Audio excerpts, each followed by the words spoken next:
Pada tipe rem tromol, kekuatan tenaga pengereman diperoleh dari sepatu rem yang menekan permukaan tromol bagian dalam yang berputar bersama-sama dengan roda.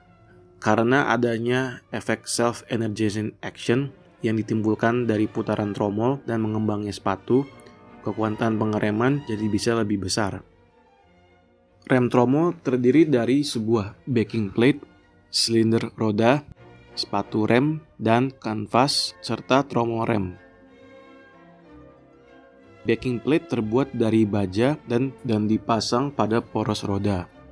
Sepatu rem akan dikaitkan pada backing plate, maka dari itu aksi daya pengereman akan tertumpu pada backing plate. Silinder roda adalah komponen yang akan mendorong sepatu rem sehingga kanvas rem akan bergesekan dengan tromol. Untuk setiap roda, remnya biasanya menggunakan setidaknya satu silinder roda. Bila silinder roda tertekan, maka piston pada silinder tersebut akan menekan sepatu rem ke arah tromol rem. Permukaan kampas rem dan tromol jika sudah menyentuh, maka gesekan pun akan terjadi.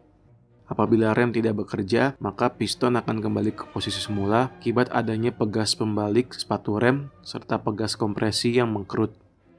Pada silinder roda juga terdapat sebuah bleeder plug yang digunakan untuk membuang udara yang ada pada jalur minyak rem ataupun pada pistonnya.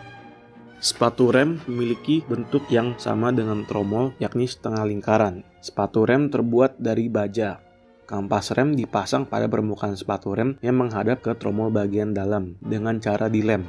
Kampas rem ini harus dapat menahan panas dan aus serta memiliki koefisien gesek yang tinggi.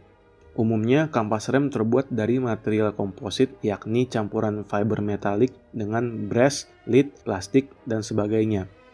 Tromol rem disebut juga sebagai brake drum, yang umumnya terbuat dari besi tuang. Tromol ini akan dihubungkan dan berputar bersama dengan roda. Tromol rem harus mampu menahan panas yang dihasilkan oleh gesekan, yakni mencapai hingga 300 derajat Celcius. Tipe rem tromol yang biasa digunakan pada kendaraan adalah tipe leading dan trailing, tipe two leading, tipe uniservo, dan tipe duo servo. Tipe leading dan trailing, bagian ujung atas masing-masing sepatu rem akan membuka akibat tekanan silinder roda, sedangkan bagian ujung bawah ikut mengembang. Bagian sepatu rem yang disebut dengan leading adalah bagian yang searah dengan mobil sedang maju, dan yang tidak disebut dengan trailing. Ketika mobil mundur, maka kedua peran tersebut tertukar.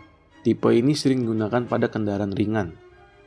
Tipe two leading dapat dibagi menjadi dua jenis, single action dan double action.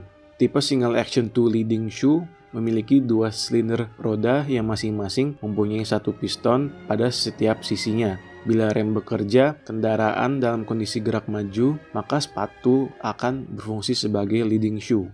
Kelemahan dari tipe two leading adalah mundur. Pada saat mundur, kemampuan remnya berkurang sebab kedua sepatu jadi bersifat trailing. Sedangkan kelemahan tersebut dapat diatasi apabila menggunakan tipe double action. Tipe uniservo, tipe ini memiliki silinder roda tunggal dengan satu piston saja pada bagian bawahnya. Kemudian terdapat sebuah penyetelan yang berhubungan dengan kedua sepatunya. Kelemahan dari tipe ini mirip dengan tipe two leading single action. Tipe duo servo, tipe ini merupakan penyempurnaan dari tipe uniservo. Pada tipe ini terdapat dua piston dibandingkan dengan satu saja.